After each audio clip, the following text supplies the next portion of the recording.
England, 1852. Winter had swallowed the northern countryside in silence. Snow drifted across the hills surrounding Blackthorn Manor, covering the ancient forests and frozen lakes in pale silver. The enormous estate stood against the storm like a dark monument to wealth and power, its towering stone walls illuminated by hundreds of glowing windows. Inside, warmth and luxury flourished. Crystal chandeliers shimmered above polished marble floors while England's most influential families gathered beneath painted ceilings to celebrate the annual Blackthorn Winter Assembly, a prestigious retreat where aristocrats, politicians, and industrial magnates negotiated fortunes beneath the disguise of elegant entertainment. Servants carrying silver trays moved gracefully through crowded halls filled with laughter, music, and expensive perfume. But despite the grandeur surrounding her, Amelia Godric felt cold. She stood near one of the towering windows overlooking the snow-covered gardens, her gloved fingers lightly gripping a glass of untouched champagne. The pale blue silk of her gown suited her perfectly, though tonight she felt strangely disconnected from the woman reflected in the dark glass before her. At 23, Amelia possessed a quiet elegance that rarely demanded attention. Men often overlooked her beside louder, more dazzling women, yet there was intelligence in her gray eyes and calm dignity in the way she carried herself. Unfortunately, dignity did little to ease unhappiness. "You look as though you're attending a funeral rather than a celebration." The voice belonged to Lady Whitmore, an elderly widow whose sharp tongue was feared throughout society nearly as much as her uncanny ability to uncover secrets. Amelia forced a polite smile. "I'm simply tired from traveling, my lady." Lady Whitmore studied her carefully. "No," she replied. "You look like a woman standing at the edge of something unfortunate." Amelia's smile weakened. The older woman stepped beside her, lowering her voice. "Tell me honestly, are you truly pleased about your engagement to Edmund Fairfax?" The question settled heavily between them. Amelia glanced across the ballroom. Edmund stood near the fireplace speaking with several wealthy investors, handsome and perfectly composed in black evening attire. Every movement radiated confidence. Society admired him greatly. Beside him stood Viola Ashworth. Beautiful Viola. Radiant Viola. Amelia's closest friend since childhood. Viola laughed softly at something Edmund said, and for a brief moment Amelia noticed the way his expression changed when looking at her. Too familiar. Too warm. A strange discomfort twisted inside Amelia's chest. "Our marriage is practical," Amelia answered carefully. "Affection was never expected." Lady Whitmore gave a dry laugh. "Practical arrangements are common. Humiliation, however, should never be tolerated." Amelia turned sharply toward her. "What do you mean?" The old woman sighed. "My dear, I've watched people destroy one another for 40 years. I recognize guilt when I see it." Before Amelia could respond, Lady Whitmore drifted back into the crowd, leaving unease behind her like smoke. Amelia tried to dismiss the conversation. She truly did. Yet as the evening progressed, she found herself increasingly aware of Edmund and Viola disappearing together for whispered conversations. Each glance between them now felt suspicious. The orchestra began another waltz. Snow battered the windows harder. And somewhere deep inside Amelia, doubt began to grow. Hours later, unable to tolerate the suffocating ballroom any longer, Amelia quietly slipped into the manor's western corridors. The farther she walked from the music, the colder and quieter the estate became. Blackthorn Manor was ancient, filled with unused wings, shadowed staircases, and long corridors lined with portraits of dead aristocrats whose painted eyes seemed to follow visitors through the darkness. Amelia told herself she only needed air. Nothing more. But her feet carried her upward toward the old observatory tower overlooking the frozen lake. As she approached the partially open door, voices stopped her. "Edmund." "And Viola." Amelia froze. "You should tell her," Viola whispered shakily. "And destroy everything?" Edmund replied coldly. "Don't be naive. This has gone too far. It went too far months ago." Silence followed. Then Edmund spoke again. "You knew exactly what this arrangement was." Amelia's heartbeat quickened painfully. "She trusts me," Viola whispered. That was useful. The words struck like ice. Amelia stepped closer without meaning to. Inside the observatory, moonlight spilled across the stone floor through enormous glass windows. Snow swirled violently outside while Edmund stood beside Viola near the telescope platform. Viola looked distressed. Edmund looked irritated. "She's not a bad person," Viola said quietly. "No," Edmund agreed. "She's simply convenient." Amelia felt her stomach twist. Edmund continued calmly. Her father's shipping network gives me access to northern trade routes and political investors. Once the marriage is secured, the Godric connections become mine permanently. Viola stared at him. And what about Amelia herself? Edmund shrugged. She's intelligent enough, I suppose. But honestly, Viola, compared to you? His smirk deepened. She's forgettable. The world seemed to stop. Amelia pushed the door open. Both of them turned instantly. Shock drained the color from Viola's face. Amelia.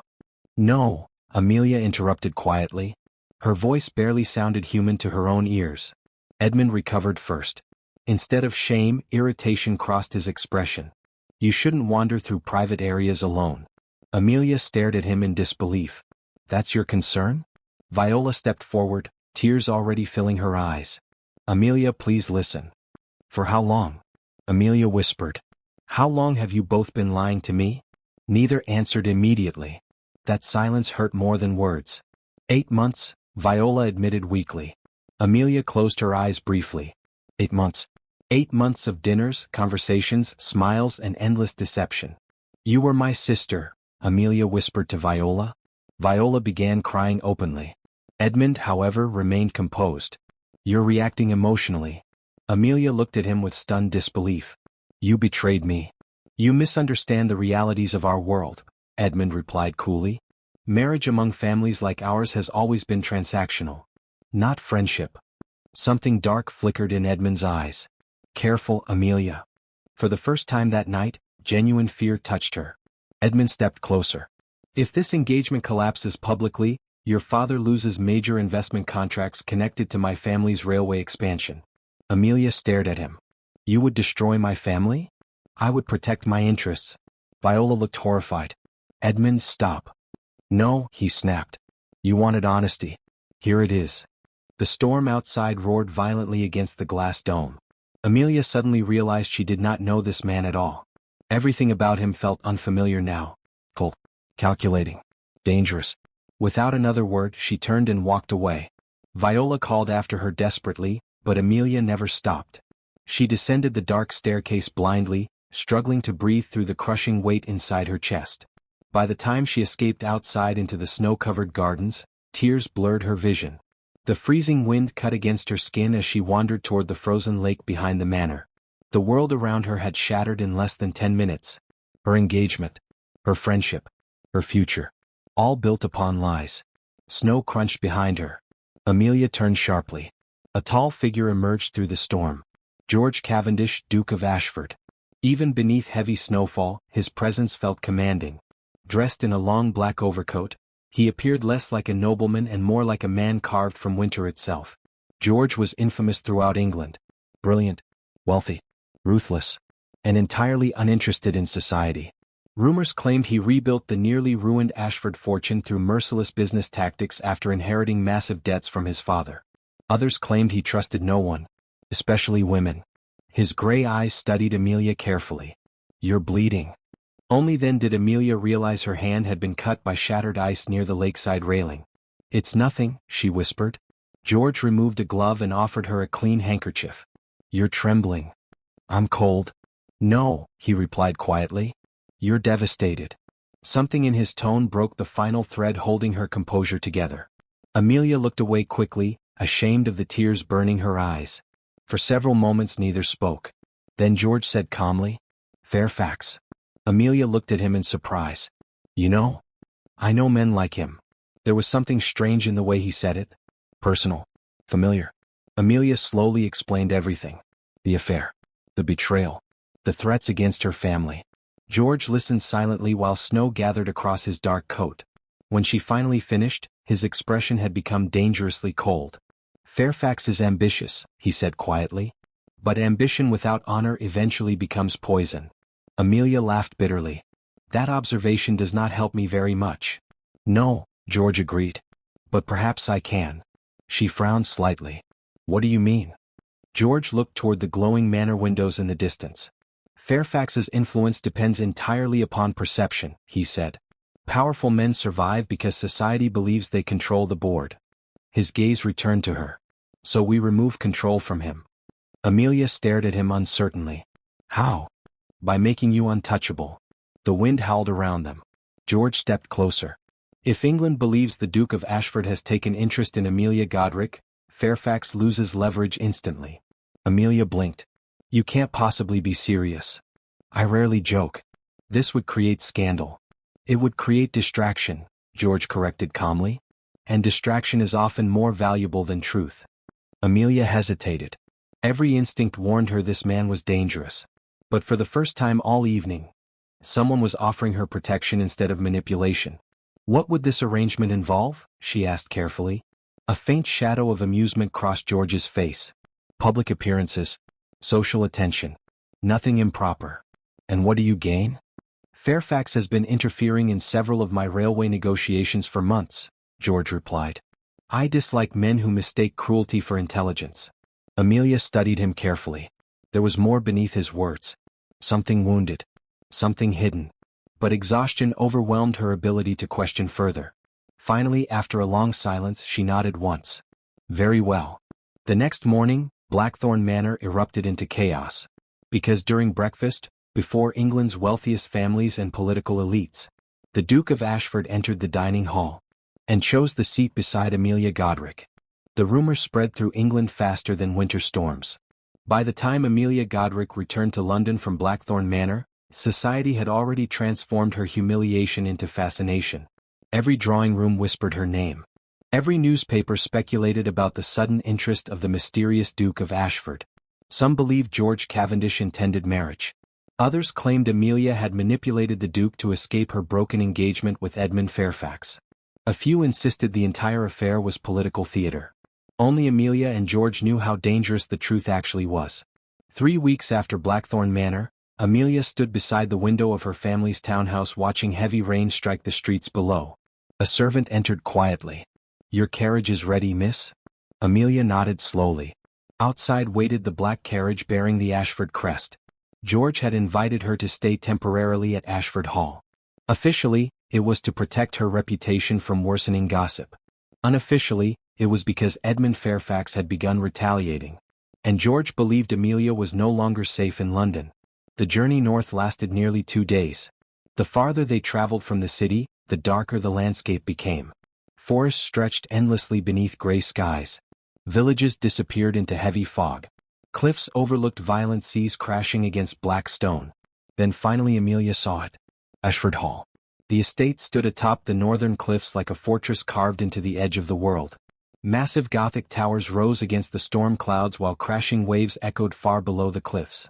Unlike Blackthorn Manor's aristocratic beauty, Ashford Hall felt ancient and isolated. Almost haunted. As the carriage approached, Amelia noticed the enormous iron gates decorated with the Cavendish family crest. George stood waiting beneath the entrance archway.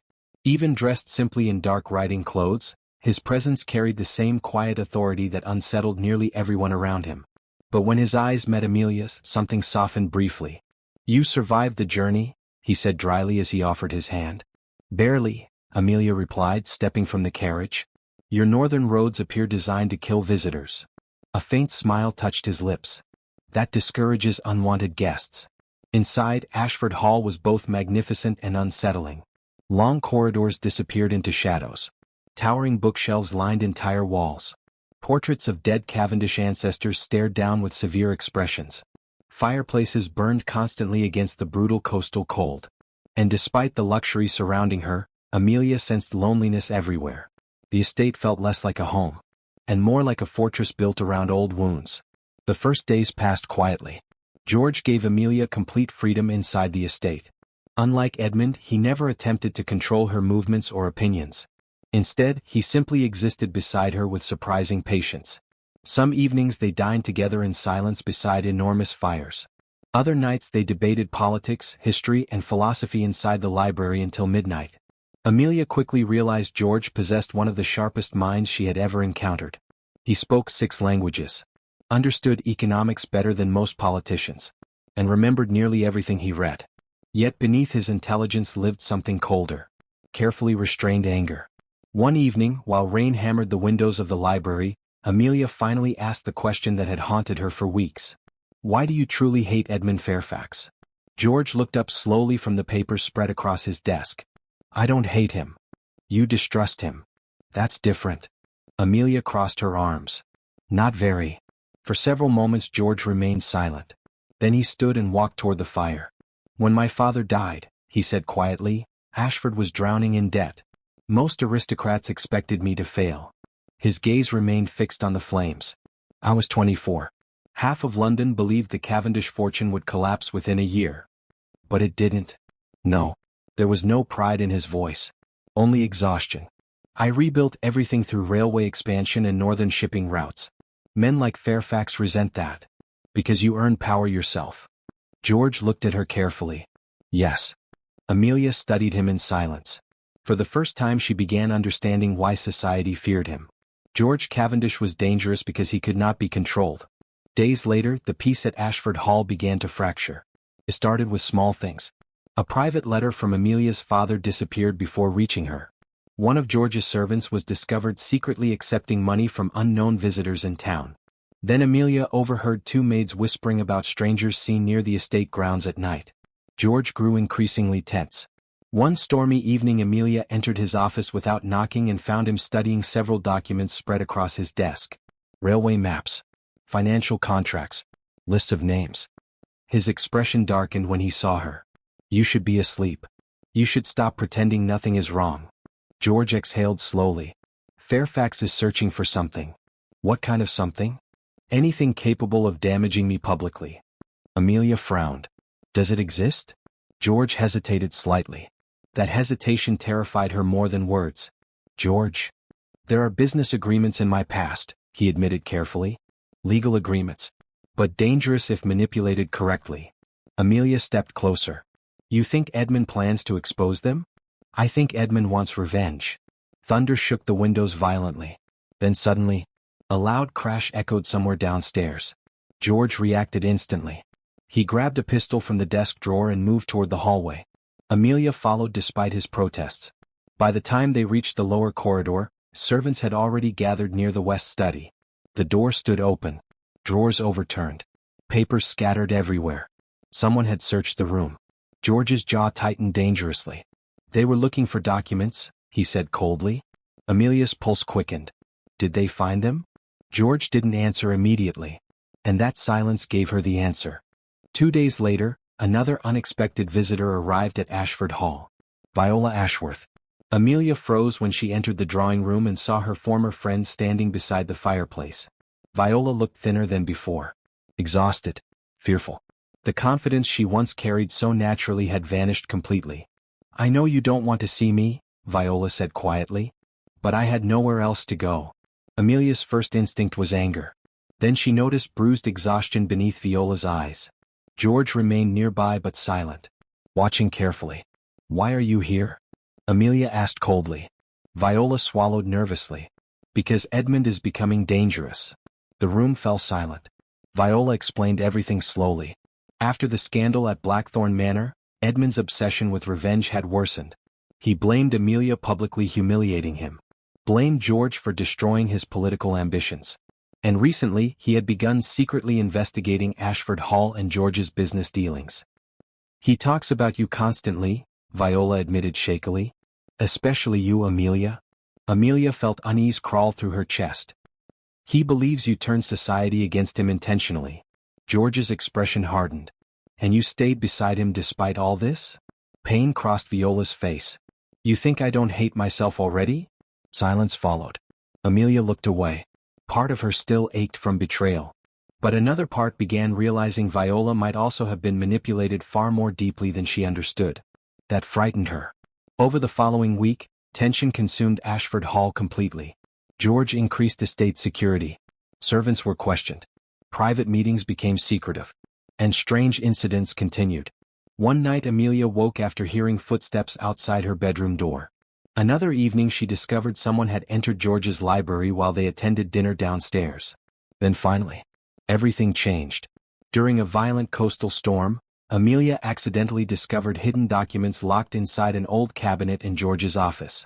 Contracts, payment records, correspondence, all connected to Edmund Fairfax. Her hands trembled as she realized what she was reading. Forgery, illegal investments, bribed officials, fake railway accounts. Enough evidence to destroy Edmund completely. Amelia immediately hurried to find George. But when they returned to the office together, the documents were gone. Someone had stolen them. George's expression turned terrifyingly calm. Who knew about those papers? Amelia whispered. George looked toward the storm-dark windows.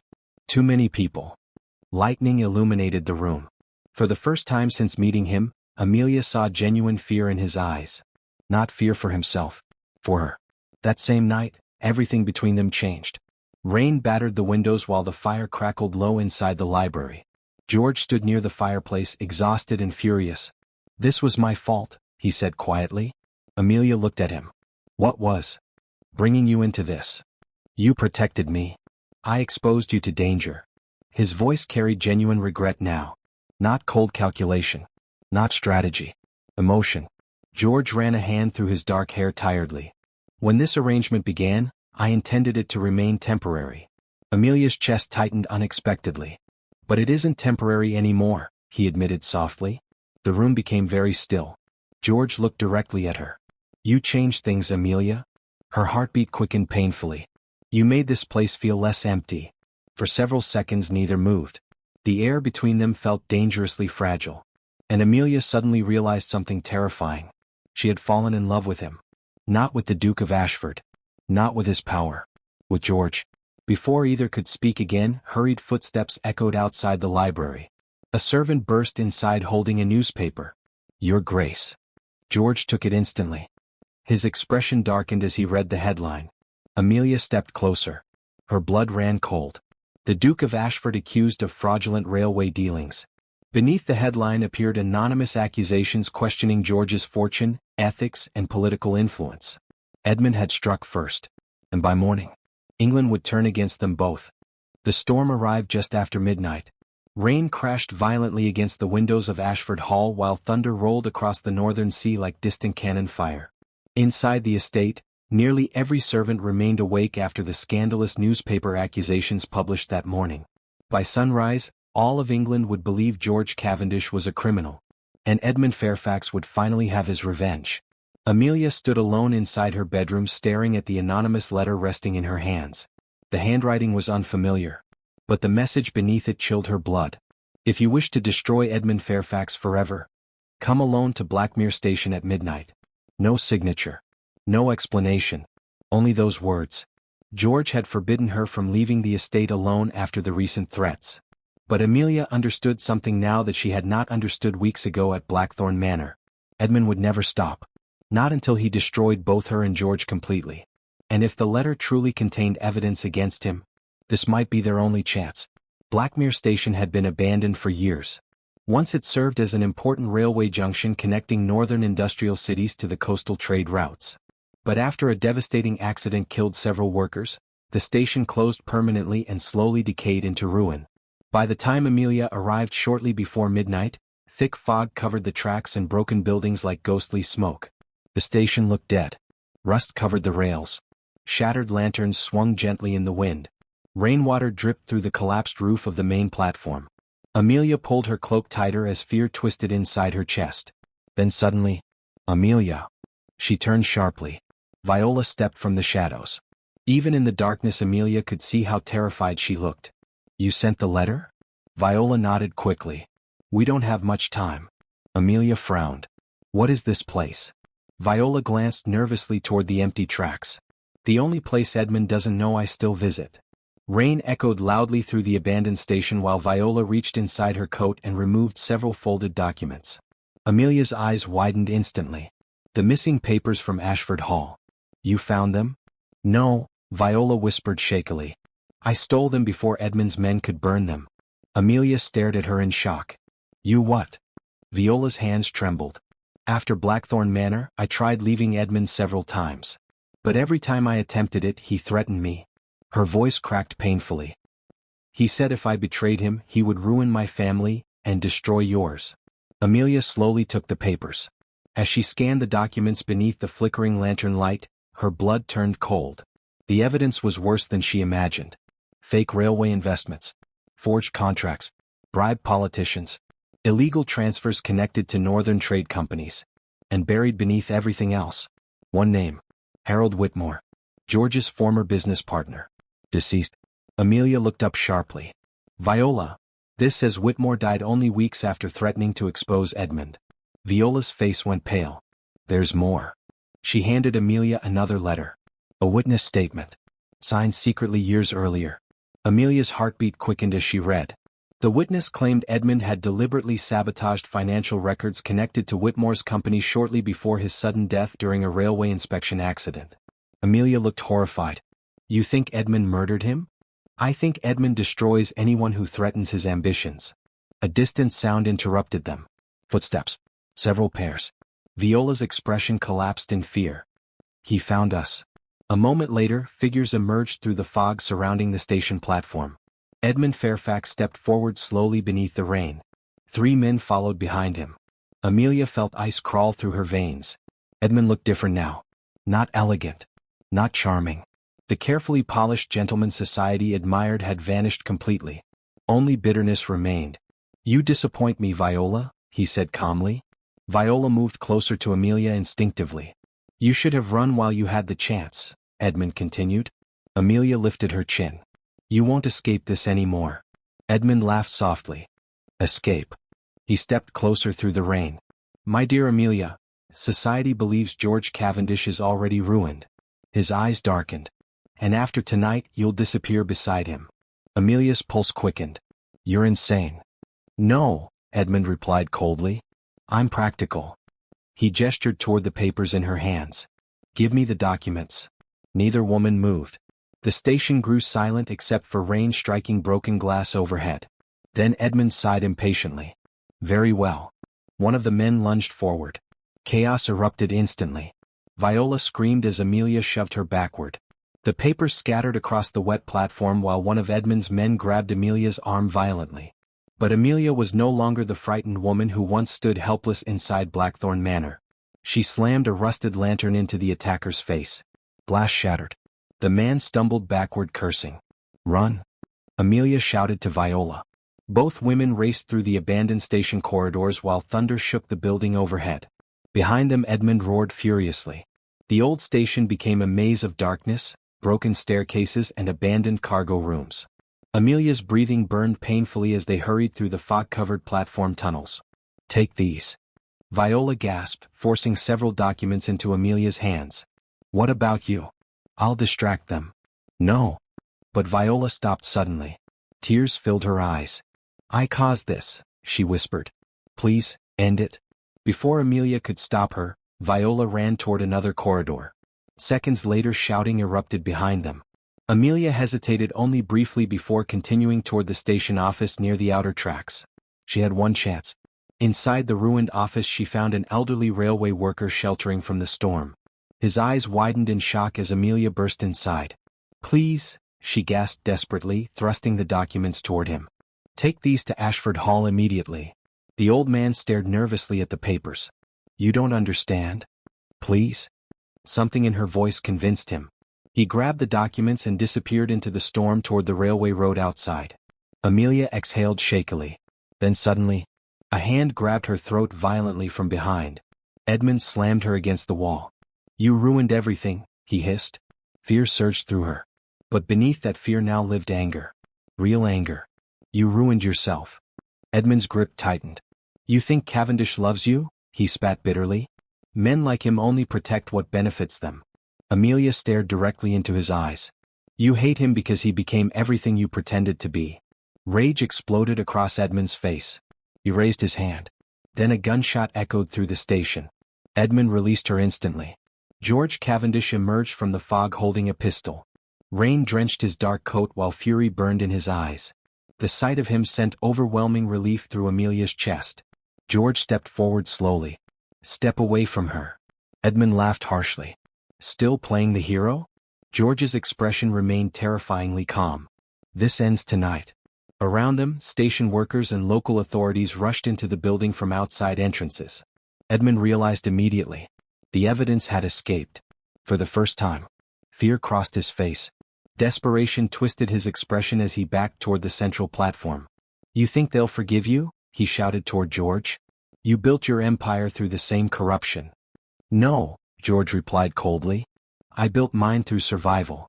Lightning illuminated the station violently. Then suddenly, a lantern overturned during the struggle nearby. Flames erupted across the wooden platform. Fire spread rapidly through the ancient station structure. Smoke filled the air instantly. People shouted everywhere. The old building groaned dangerously. Edmund attempted to flee across the tracks, but collapsing beams crashed around him as flames consumed the platform. George grabbed Amelia's hand. "We need to go." But Amelia looked back. Edmund lay trapped beneath burning debris, panic finally replacing arrogance in his eyes. For one brief moment he looked toward Amelia as though begging for help. Then the ceiling collapsed completely. Fire swallowed the station. George pulled Amelia through the smoke-filled corridor just as another explosion tore through the building behind them. Together they stumbled outside into the freezing rain. Moments later Blackmere Station collapsed into flames against the storm-dark sky. Weeks later England spoke of nothing else. Edmund Fairfax's crimes became public knowledge after authorities examined the recovered documents. Politicians resigned. Business contracts collapsed. Newspapers reversed their accusations against George almost overnight. The Duke of Ashford's reputation recovered stronger than before. Viola survived the station fire, though barely. Ashamed and emotionally broken, she chose to leave England permanently for France in hopes of beginning a quieter life far away from society's cruelty. Before leaving, she wrote Amelia a final letter apologizing for everything. Amelia cried after reading it, not because betrayal had vanished, but because grief and forgiveness sometimes existed together. Spring finally arrived along the northern cliffs months later.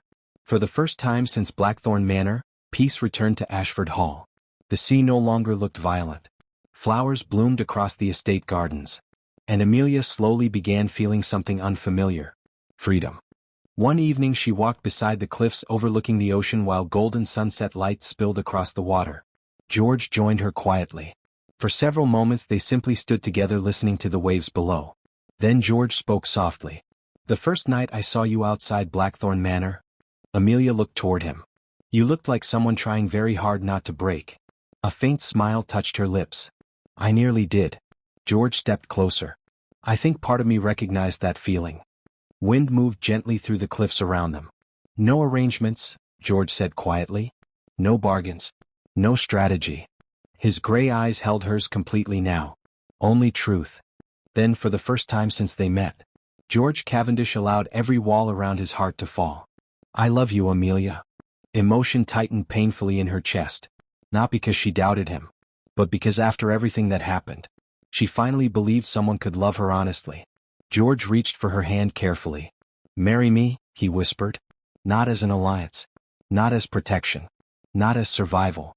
But as choice." And standing beside the endless northern sea, Amelia Godric finally chose her own future.